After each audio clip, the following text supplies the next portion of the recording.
Paz, Senhor, igreja. Amém.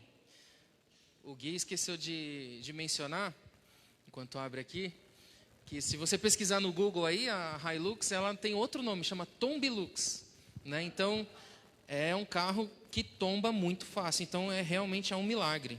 Amém? Vamos abrir em Efésios 5, versículo 15. Pode ficar de pé, por favor, em referência à palavra do Senhor. Efésios 5. Tá bom, show.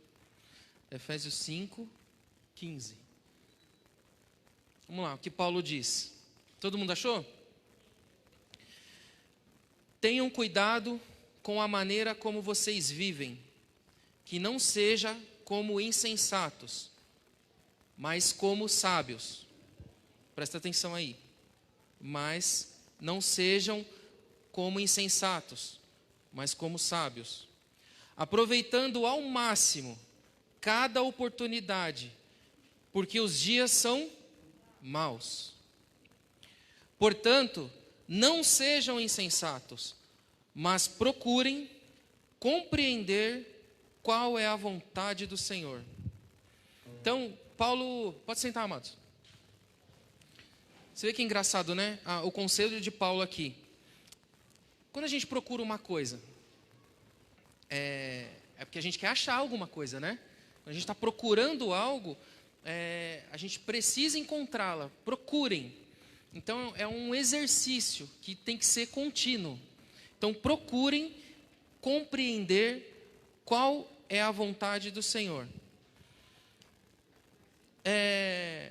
Gostaria que os irmãos prestassem atenção, porque é o seguinte, a palavra de Deus, a palavra hoje eu queria dividir em duas fases aqui. A primeira fase ela é bem confusa, porque tem hora que eu vou ter que falar coisas que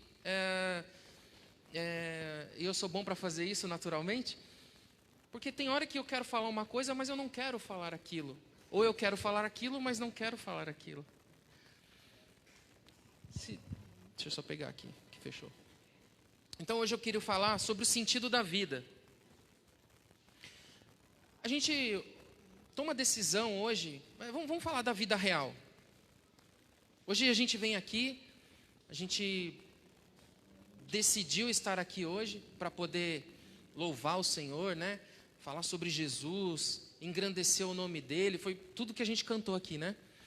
E eu gostei, sensacional o exemplo que o pastor deu, de quando a gente vai no cinema, a gente vai no restaurante, a gente se compromete com aquele ambiente, né? Então hoje, pegando a carona no que o pastor falou, a gente se compromete a estar envolvido com a obra. Então quando Paulo fala, procurem a entender as coisas de Deus. Então quando a gente está envolvido, a gente decidiu, ninguém te obrigou a estar aqui, amém? A gente decidiu está envolvido nessa obra, então a gente tem que procurar o sentido da vida, o do que Jesus quer para nós.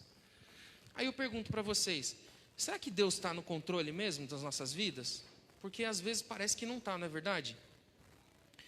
Porque às vezes a gente afirma que Ele está no controle, mas com as nossas atitudes, nossos pensamentos, às vezes não. Às vezes a gente acha que não. Fala a verdade. Hoje está gostoso, né? Tomando água que eu estou nervoso. Então, hoje está gostoso, né? É muito bom estar na presença de Deus, falar dEle. Na verdade, Ele chamou a gente para isso. E amanhã, a vida real? Você vai ter que encarar aquele boleto de 100 mil reais. Você vai... aquele boletão de 100 mil. Aquele patrão que você fala que é ruim. Ou, sei lá, algum problema em casa, com o marido, com a esposa, com os filhos. Essa é a vida real, não é verdade?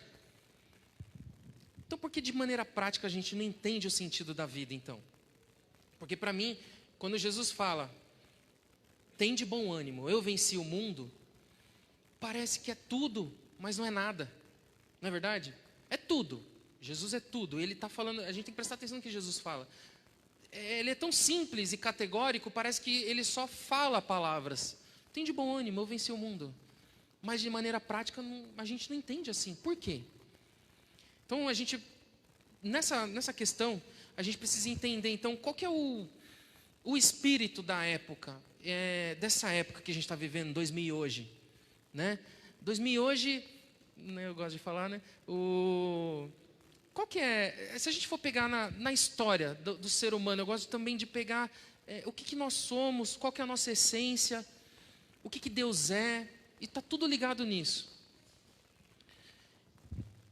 Quando a gente quer um exemplo, então vamos lá. Então agora eu coloquei uma pulga atrás da orelha de vocês. Se a gente fala que Jesus fala que tem de bom ânimo, eu venci o mundo, mas quando a gente amanhã encarar a vida real, a gente não entende isso, por que será? Então, a gente tem um problema, certo?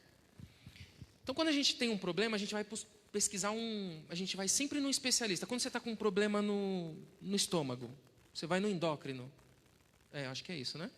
No gastro. Então, beleza. Então, eu já tinha batido na trave. Então, quando você está com um problema no estômago, você vai num gastro. Quando você vai tá com um problema no olho, você vai num oculista. Você sempre procura Quando você tem problema no cabelo, você vai no médico. É isso? Não, você vai no cabeleireiro, né? Tem bons em Cotia, hein, também, e aqui em Taboão. Então, enfim, a gente sempre reconhece que temos um problema e temos que procurar uma solução. Até aí tudo bem, né? Então, Paulo fala que a gente precisa ser sábio. Quem que é o cara mais sábio da Bíblia? Muito bom. Salomão. Cadê?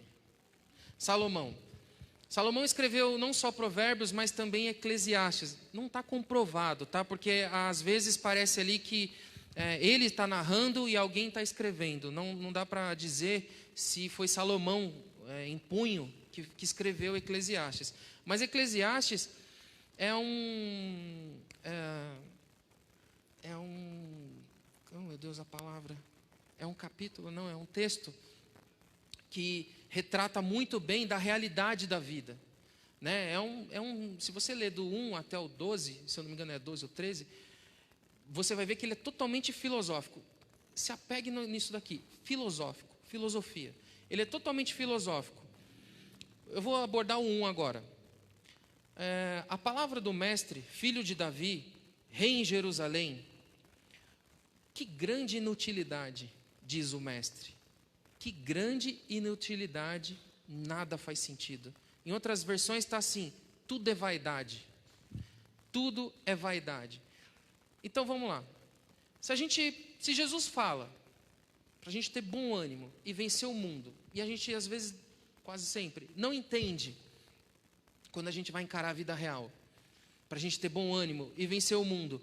Aí vem o cara, Paulo fala para a gente buscar sabedoria. E aí quando a gente vai buscar a sabedoria, que é a palavra do Senhor, o cara fala, tudo é vaidade. Para mim tem uma mensagem muito importante aqui dentro dela. Então o que é a vaidade? A vaidade está meio subjetiva, porque ela não está ligada a você se cuidar, ou você querer ter o melhor, né? Apesar que também tem uma ligação, mas se você ler Eclesiastes, você vai entender que Salomão, primeiro vamos falar de Salomão, aí vocês vão entender por que ele chega, quando a gente vai num especialista. Salomão nada mais é, como vocês mesmos falaram, reconheceram, o homem mais sábio que existiu antes de Jesus. Então ele, nessa infinita sabedoria dele, ele possuiu poder, ele possuiu dinheiro da época, posses, mulheres, que era permitido. Ele teve, vamos dizer assim, ele teve tudo, não é verdade? Aí você se pergunta, amanhã eu preciso trabalhar, eu preciso buscar o pão para minha casa, amanhã eu tenho esse problema para resolver, amanhã, nossa, quando eu resolver esse problema, a minha vida vai estar resolvida, quando eu ser bem financeiramente, o meu problema vai estar resolvido. Eu acho que não.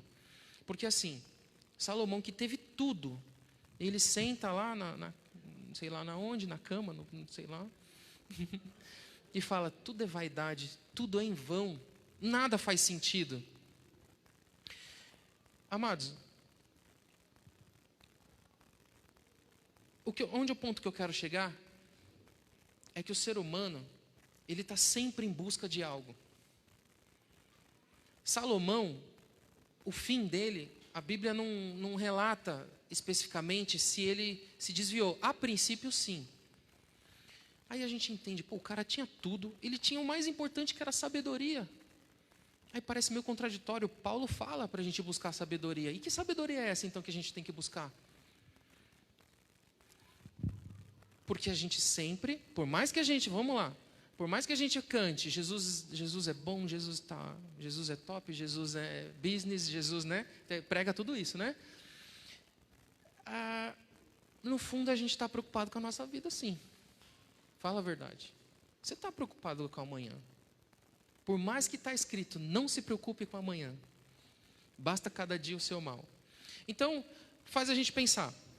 Se Salomão, que é o pai da sabedoria, em algum momento da tua vida, ele se desviou, porque a vida começou a perder o sentido para ele. É igual, isso é muito coerente e convivente no nosso dia a dia aí, quando uma pessoa tem muito dinheiro e ela é depressiva. Porque o dinheiro para ela ali, tudo já não faz mais sentido nenhum, há um vazio nela. Aí você até pode falar, que falta Deus na vida dessa pessoa, tal. Mas em nós também a gente sempre estamos buscando algo. A gente sempre sempre busca o acesso de algo. E às vezes esse acesso são meios errados, meios, vou dizer assim, atalhos, só para a gente levar a vida. Espero que esteja sendo claro. Então, vamos lá. Vamos voltar então para a história. Sabendo que nós somos seres reais, realistas, né? Por mais que Jesus fale, tem de bom ânimo, eu venci o mundo, amanhã você vai estar preocupado com alguma coisa. Ou triste, enfim.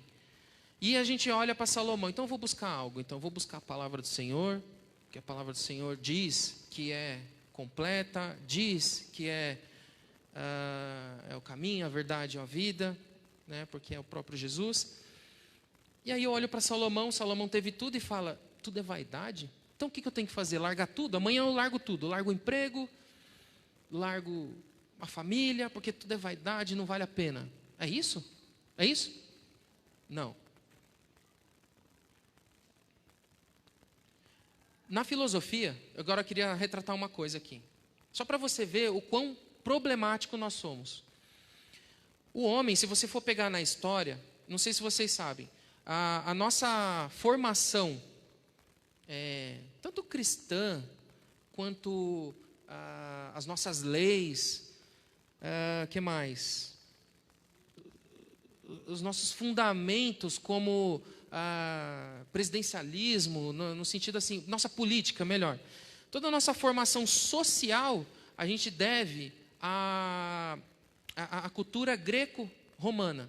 Porque eles são o berço da nossa civilização ocidental, ok? Então, para você ver que é um problema que se arrasta desde lá de Gênesis. Porque o ser humano, ele vive procurando algo, vive buscando algo.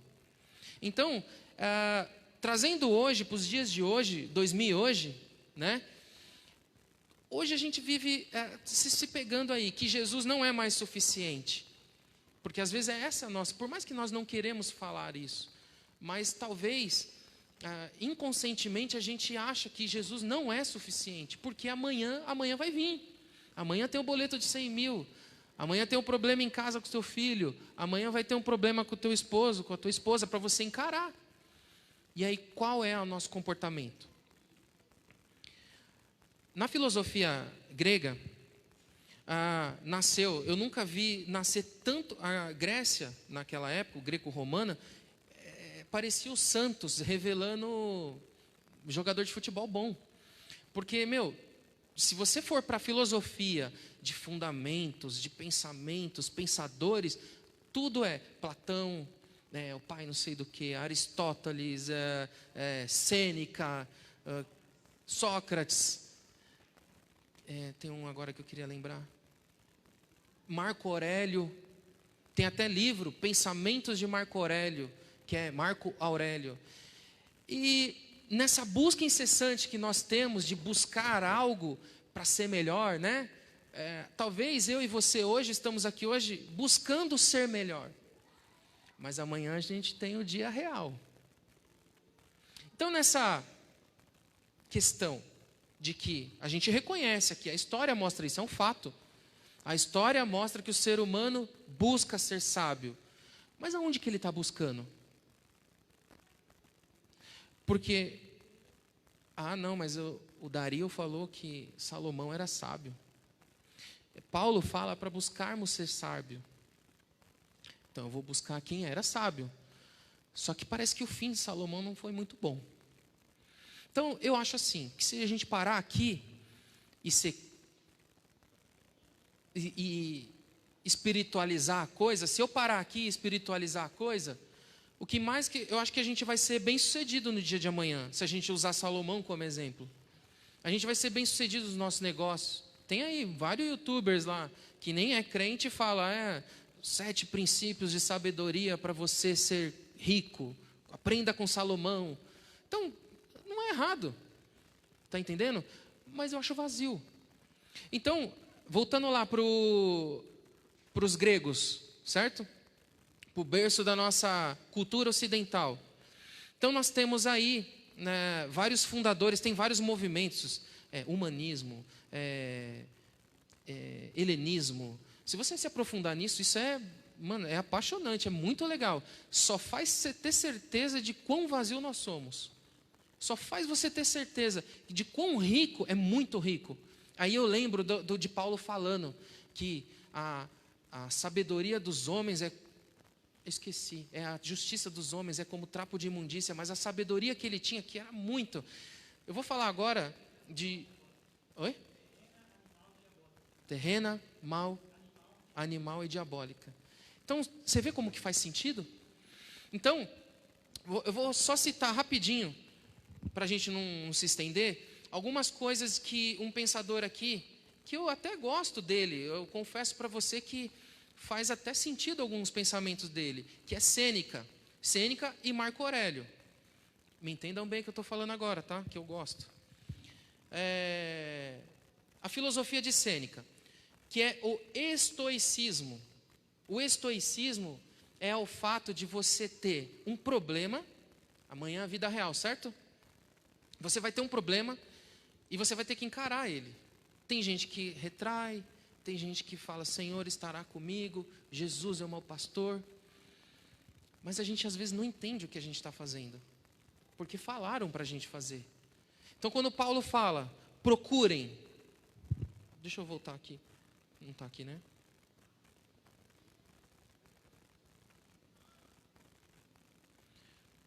Procurem compreender qual é a vontade do Senhor. Procurem compreender qual é a vontade do Senhor. Vamos lá. Se a gente for pegar isso como regra, o estoicismo, ele pode ser encarado como um sistema para nos fazer prosperar em ambientes de alto estresse. Em seu núcleo, ensina como preparar o que pode controlar do que não pode, e o treina para se concentrar exclusivamente no primeiro. Então, foco no problema, né? É a maneira que, porque assim, Jesus falou, no mundo tereis aflições, mas tem de bom ânimo, eu venci o mundo. A gente para só até aí, às vezes. No mundo tereis aflições. Espera aí, mas o Sêneca falou, aquele sábio grego, top, inspirado por Platão, falou que eu preciso ser resiliente. Fala a verdade. Às vezes eu estou me aprofundando aqui no sentido de história, mas se a gente for mais raso, a gente se aprofunda num Pondé, num Karnal, que são os filósofos de 2000 hoje. Não é verdade?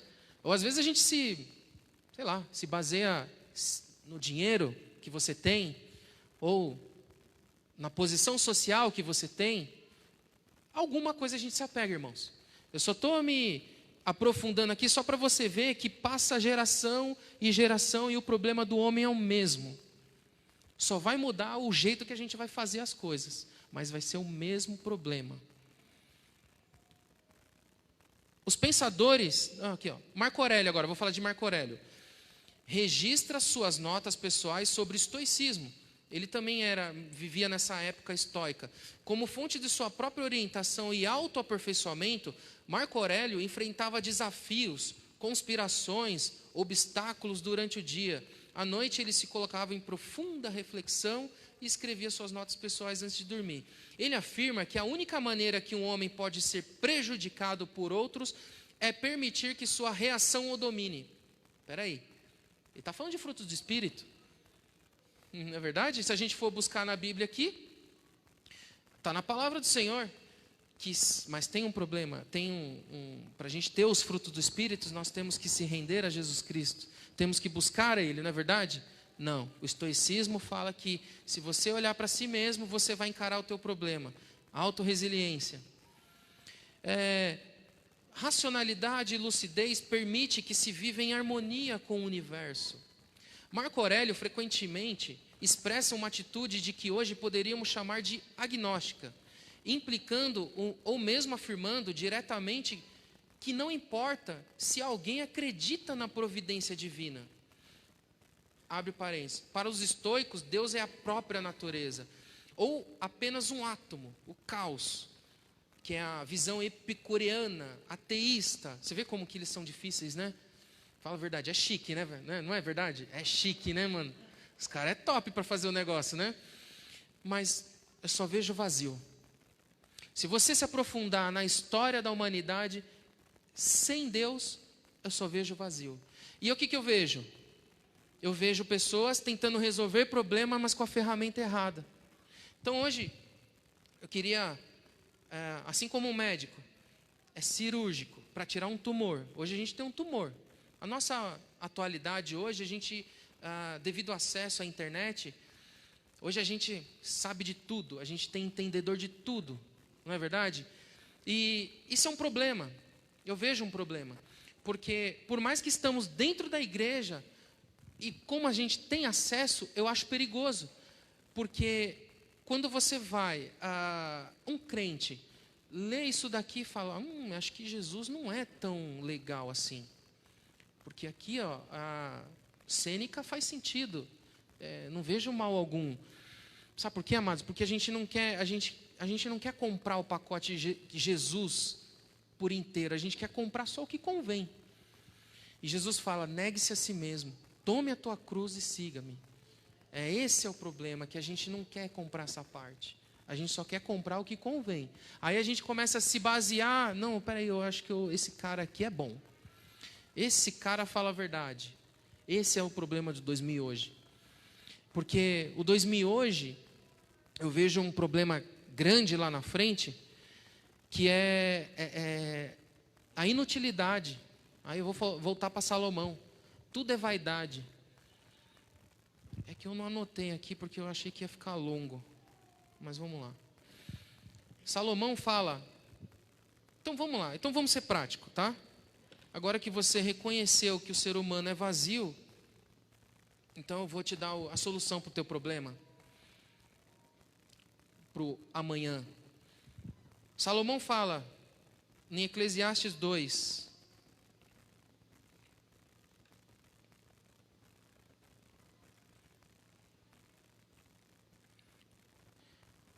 Não se esqueçam que o que eu quero falar, não é o que eu quero falar. Eclesiastes 2. Por que eu quero chamar a atenção para essa palavra aqui? Vocês conhecem, depois da pandemia, 2 anos para cá, eu nunca vi tanta gente se perdendo. Eu nunca vi, me assusta. Ano passado, eu fiquei até com um pico de depressão de ver irmãos do nosso lado, do nosso convívio, não só aqui, mas do nosso redor, igual eu lido com pessoas, né? Então, conheço muitas pessoas, e eu vejo o quão perdido as pessoas estão ficando. Aí eu fico, mas por que, Senhor? São pessoas ligadas na igreja, são pessoas que sabiam da tua palavra. Eu não consigo entender. Aí o Espírito Santo falou assim: o amor de muitos se esfriaria, e quase todos se desviariam. Mano, isso é muito forte. Quase todos. Eu não quero fazer parte disso. Não porque eu sou melhor, é porque aí eu reconheço o quão inútil eu sou, quão desprezível eu sou, porque partir de mim mesmo, eu vou junto. Não é verdade? Então, mas eu tenho uma solução para o teu problema. Salomão fala assim, ó: eu disse a mim mesmo, venha, experimente a alegria, descubra as coisas boas da vida. Mas isso também se revelou inútil. Você já não ouviu hoje? Você já não ouviu nesses 2 anos aí? O importante é ser feliz. Eu acho que não é bem assim essa visão da igreja. Não é bem assim. Acho que Jesus não é bem isso. Eu vou cultuar em casa.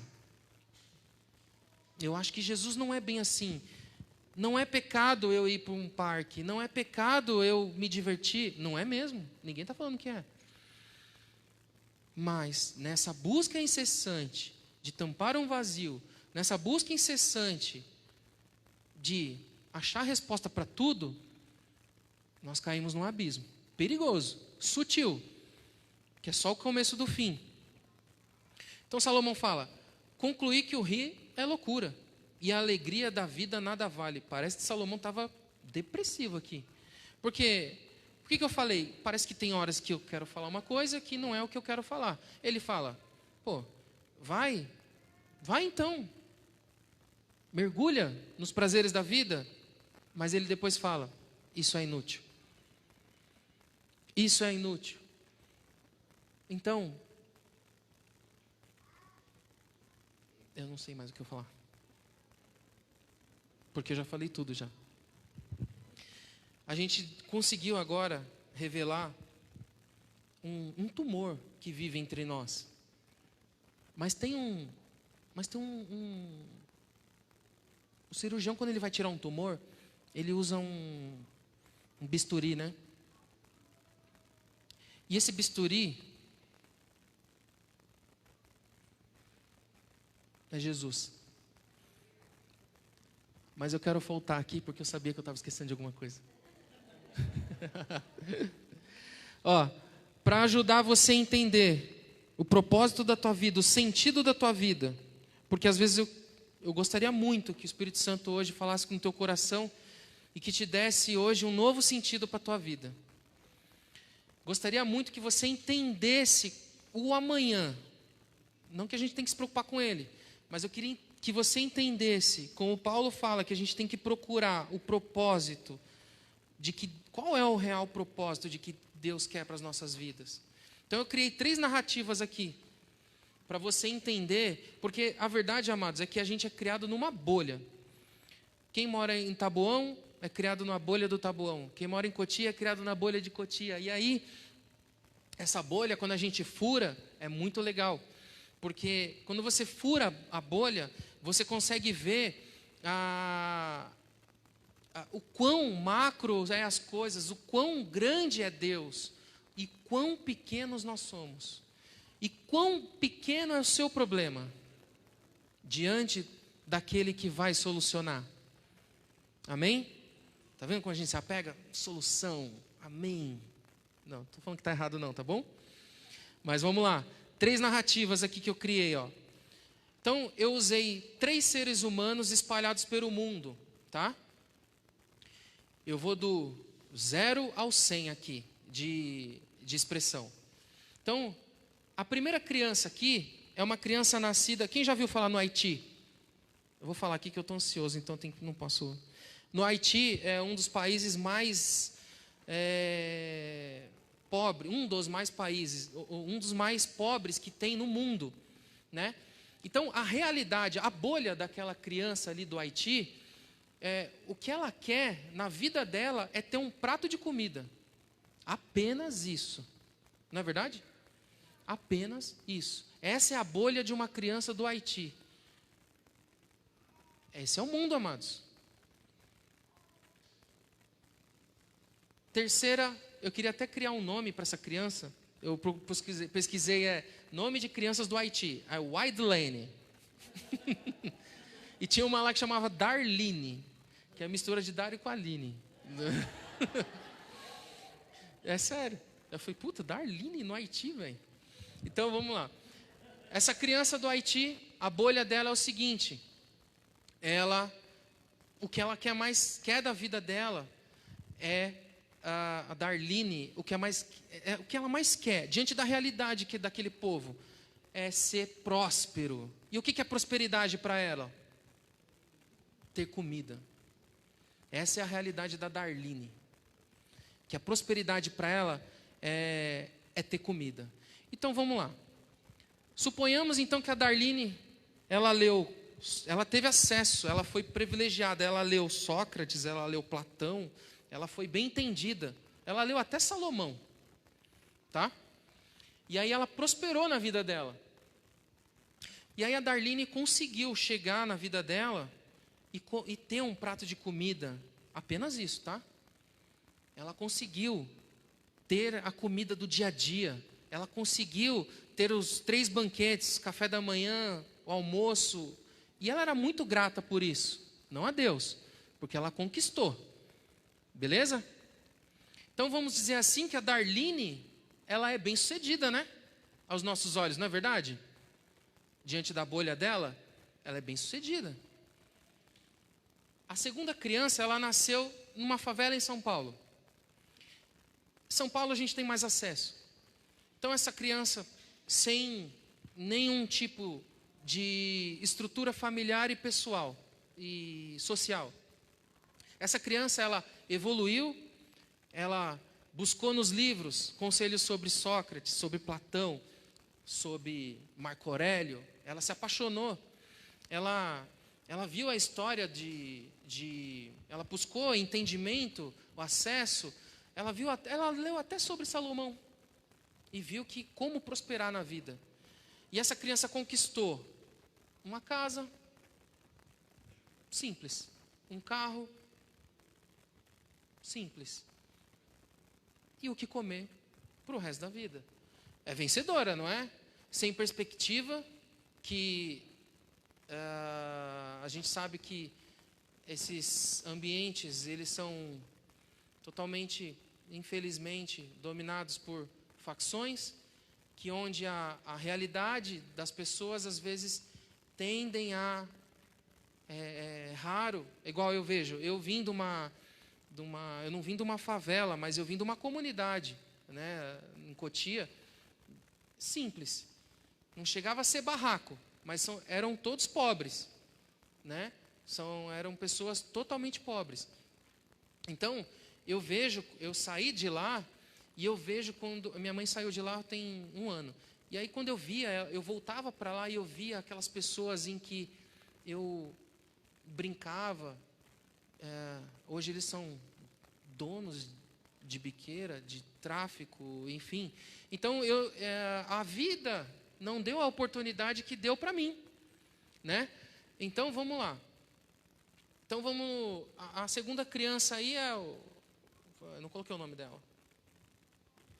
É o Henry Crenson. Ele foi bem sucedido, né? Não foi? Não, diante da bolha dele, ele foi bem sucedido. Ele saiu de lá, ele mudou a história dele. Qual o problema? Ele buscou ensinamento dos sábios, ele fez certinho. Qual o problema? Criança nascida nos Estados Unidos, um berço rico. Eu acho que se eu viver 3 gerações, que é impossível, né? Isso não existe. Senão eu vou começar a pregar outra coisa. Então vamos lá. Se eu trabalhar 100 anos da minha vida, o cara com 0 de vida, com 0 não, né? A gente não nasce com 0. Com 9 meses de vida, ele já vai ter tudo que eu conquistei 100 anos trabalhando, que é impossível. Então, esse cara vai crescer, esse cara vai prosperar e esse cara vai ter mais. Esse cara vai dominar o mundo. Quase o anticristo, né? Então, vamos lá. O que eu quero dizer, amados? Eu contei aqui 3 passagens, 3 narrativas de pessoas comuns que estão espalhadas no mundo. Pessoas que existem. Vocês concordam comigo? Então, voltando para nós, tem uma coisa que eu quero chamar a atenção. Isso daqui se chama ponto de partida. Pastor Marcelo, uma vez ele pregou assim, sobre equidade. E aí ele falou uma hora lá sobre ponto de partida e aquilo ficou na minha cabeça. Porque virou minha chave de muita coisa. Porque eu era escravo de muita coisa. Porque eu me cobrava de muita coisa. Porque eu não reconhecia o meu ponto de partida. Está entendendo? O ponto de partida dessa criança do Haiti é igual do cara que nasceu lá nos Estados Unidos podre de rico? Nunca. E talvez nunca vai chegar. E eu não posso afirmar, nunca vai ser, nunca será. Não. Mas isso é 1 em 1 milhão. É só você ver aí na Forbes os 10 mais ricos do mundo. Vê quantos brasileiros tem lá. Quantos milhões de habitantes nós somos? E quantos os 10 mais ricos do mundo? Quantos são? Não é verdade? Então, não vou falar que é impossível, que seria leviano. Mas é quase impossível. Você nascer com um ponto de partida e querer se comparar com outro ponto de partida. E aí é a chave de onde eu quero chegar hoje. Da primeira parte. Meu Deus. Tomara que dê tempo. A primeira parte. O 2000 hoje, ele está... eu vejo que é um problema nosso, porque a gente não reconhece o nosso ponto de partida. A informação tem estragado a gente. O excesso de informação tem abrido os nossos olhos e a gente, mesmo dentro da igreja, a gente tem esquecido quem nós somos, para quem nós somos e para onde iremos. Porque o amanhã bate na tua porta. Amanhã você vai abrir seu Instagram, né? E você vai ver um cara lá, igual, vou te dar um exemplo meu aqui, eu sigo, não vou falar que seguia, o João Abid, nem sei o nome dele, que é o dono da CIMED, maior farmacêutica do mundo.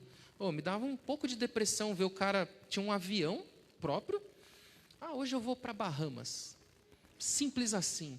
Aí eu falei, caramba, a vida do cara é da hora, hein? Caramba, eu preciso trabalhar 24 horas por dia para alcançar isso. Está vendo onde está o nosso problema? É porque a gente se compara e aí a gente vai perder na essência. A gente vai perder na essência. Eu quero que você tente identificar onde você caiu. Aonde você está perdendo a sua essência. Porque em algum momento da nossa vida a gente perde a nossa essência. Por quê? Porque o 2000 hoje, a informação ela é sufocante. Ela está aí mastigando, triturando. Eu falo que é uma máquina de triturar pessoas. Porque a gente não reconhece o nosso ponto de partida. E cada um aqui tem uma realidade. Uns com vidas mais duras e outros com vidas mais fáceis. Isso é fato. Tá? Só que eu vou te falar uma coisa. Tanto que tem vida dura e quanto vida fácil, acha que é dura. Se você tem uma vida fácil, quem nunca? Tem tudo, mas reclama da vida. Algo está errado. E que tem a vida dura, não tem outra alternativa senão reclamar mesmo que é dura. Não é verdade? E ficou mais dura ainda, porque reclamou. Não reconheceu que o ponto de partida dela é diferente do outro. Então, se a Darlene, lá do Haiti, tem uma vida dura do caramba, não é verdade? Se ela começasse ao fato que ela vai conquistando o prato de comida, não vou falar prato de comida, que ela vai conquistando as suas alimentações, e por volta de 40 anos de idade ela começa, isso aqui não é suficiente para mim mais. Eu quero mais, eu quero mais, eu quero mais. E ela começou a se perder, porque aquela vida para ela já não é mais o suficiente. E o que eu quero dizer com tudo isso era te alertar sobre o seu ponto de partida e dizer que tudo isso não é nada. Por quê? Eu estou falando de 3 pessoas que com pontos de partidas diferentes prosperaram, correto? Só que nenhuma conheceu a Jesus. Para onde elas vão? Não sei. Aí cabe a Deus. Então, a gente tem que parar de tratar a nossa vida, voltando lá, o sentido da vida, voltando no começo. Qual é o sentido da vida? A gente tem que parar de buscar o sentido da vida nas coisas. A gente tem que parar de buscar o sentido da vida nas situações. A gente tem que parar de buscar o sentido da vida nas pessoas. Vai te frustrar, eu já estou te avisando. Está entendendo? Então vamos lá. Já que foi exposto esse tumor, esse câncer que habita entre nós, né, de comportamento, e trazendo para a palavra do Senhor, que hoje Paulo fala, procura. Eu queria muito decorar, mano. Eu queria assim, né? Mas não dá, eu tenho que ler. Eu queria... Eita, meu Deus. Vou perder aqui, ó. Então, voltando para a palavra. Portanto, não sejam insensatos, mas procurem, busquem, até achar. E quando achar, persevere. Procurem compreender qual é a vontade do Senhor. Você sabe, realmente, está explícito para você qual que é a vontade do Senhor? A verdade é, amados, eu vou repetir mais uma vez, só para fechar isso aqui. A gente sempre está buscando algo. E a gente vai, isso é da nossa natureza. Isso aí a gente vê, vai, talvez aqui, se Jesus não voltar, todo mundo vai morrer, vai vir outra geração com o mesmo problema. Só que com outra, vão adaptar de outro jeito os problemas. Tá bom? Então, isso somos nós. Isso é apenas assim, reconheço que eu sou isso. E aí, quando a gente parte desse princípio, quando a gente reconhece o que nós somos, a gente vira uma chavinha e fala, então eu sou dependente de algo. Ou de alguém. E quem é esse algo, esse alguém? É o Pedra. Sabe quem é o Pedra? Daniel, os profetas Daniel e Isaías. Daniel 2, 34, 35. Enquanto estavas observando, uma pedra soltou-se sem auxílio das mãos, atingiu a estátua nos pés, de ferro e de barro, e os esmigalhou. Então o ferro, o barro, o bronze, a prata, o ouro foram despedaçados. Olha só, tudo de valor foi espedaçado. Viraram pó, como do pó da debulha do trigo na era durante o verão. O vento os levou, sem deixar vestígio, mas a pedra que atingiu a estátua tornou-se uma montanha e encheu a terra toda. Isaías 28, 16. Por isso diz o soberano Senhor, e eis que ponho em Sião uma pedra já experimentada, uma preciosa pedra angular para o alicerce seguro, aquele que confia jamais será abalado. Romanos 9, 33, como está escrito, eis que põe em Sião uma pedra de tropeço. O problema é que eu e você tropeçou nessa pedra. O sentido da nossa vida começou a ficar bagunçado porque a gente tropeçou nessa pedra. É aí que a gente precisa entender. Efésios 2:20, edificados sobre o fundamento dos apóstolos e dos profetas, tendo Jesus Cristo como pedra angular. Coríntios 3:11, porque ninguém pode colocar outro alicerce, além do que já está posto, que é Jesus Cristo. Tem? Agora que você descobriu? Então por que a gente não entende? Mateus 11, 28. Jesus falando, está difícil a sua vida? Está dura? Venha a mim, todos os que estão cansados e sobrecarregados, e eu darei descanso a vocês. Mateus 11, 29. Tomem sobre o meu jugo e aprendam de mim, pois eu sou manso, humilde de coração, e vocês encontrarão descanso para as suas almas. Pois o meu jugo é suave e o meu fardo é leve. Aí o sentido da vida, meu irmão. Esse é o sentido da tua vida. Para de buscar em outras coisas. O 2000 hoje está cheio de coisa para você buscar. Está cheio. cheio, e vai encher mais. Pode se preparar. Mateus 7,24. Portanto, quem ouve essas minhas palavras e as pratica, é como um homem prudente que construiu a sua casa sobre a rocha. Olha lá, pedra e rocha. Quem é a rocha? Jesus. Aonde que você quer firmar a tua vida? Na rocha. Oh, meu irmão, me ajuda. Você quer firmar a sua vida numa filosofia? Você quer firmar a sua vida no movimento? Você quer firmar a tua vida na política? É Jesus. Ele é o firme fundamento. Ele é a rocha. Ele é a pedra. Mateus 11:25. Naquele tempo, respondeu Jesus, disse: graça te dou, Pai, porque dos céus e da terra que ocultaste estas coisas aos sábios e entendidos, e a revelaste aos pequeninos. O que Jesus está falando aqui? A humanidade, em busca da sua existência, a humanidade em busca de algo, Deus ocultou dos sábios e dos entendidos. É só você ir para os grandes pensadores. O quão vazio eles são. Fundamentos muito bons, mas vazios. Porque quem é o fundamento? É a rocha. Eles não são firmados na rocha. Amém? Para encerrar, eu queria falar para você o seguinte. Eu esqueci. Ah, meu Deus. Acho que é para acabar aqui mesmo.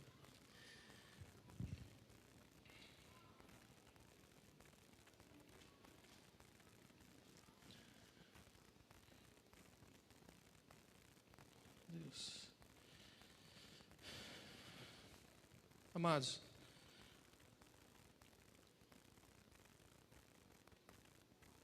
se você hoje sofre alguma decepção na tua vida, se teu marido te decepcionou, se sua esposa te decepcionou, tem de bom ânimo.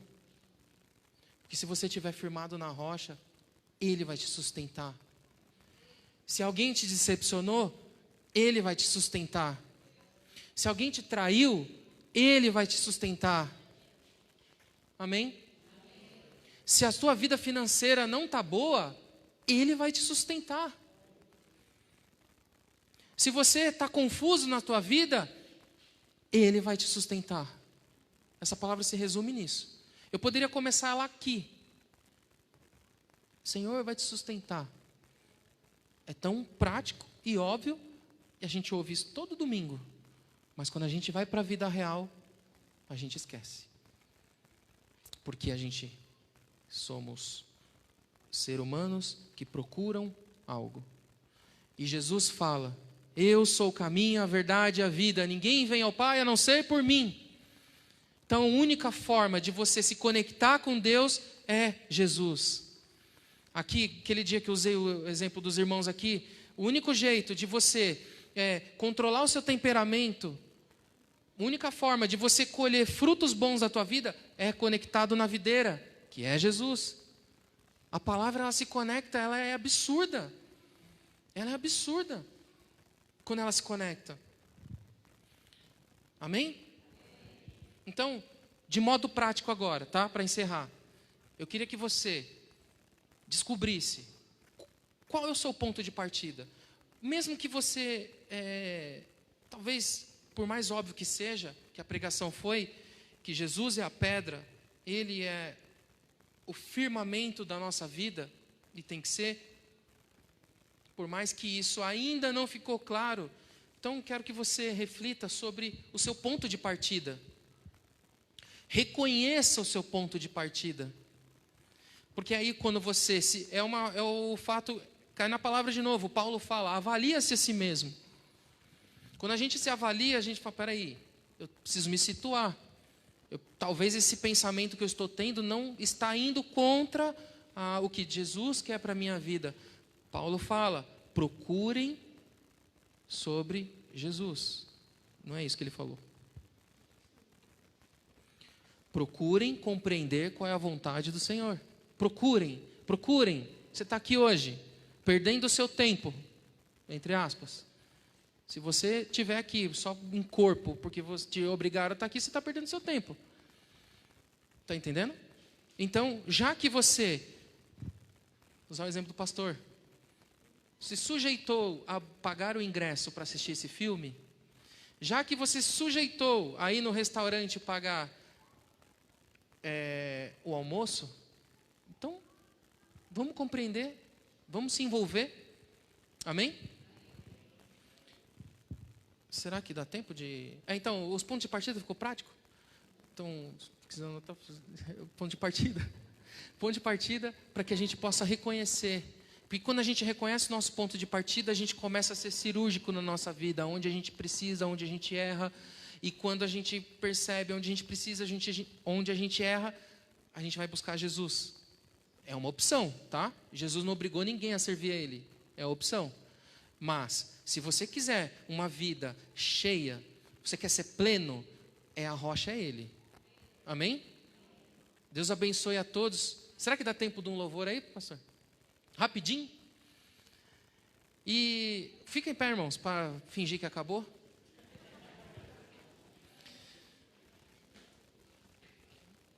Eu queria exaltar o nome do Senhor hoje, agora. Amém? Em nome de Jesus. Queria... eu esqueci aquele louvor lá, você vai tocar, né? Que ele cresça. Não, vai.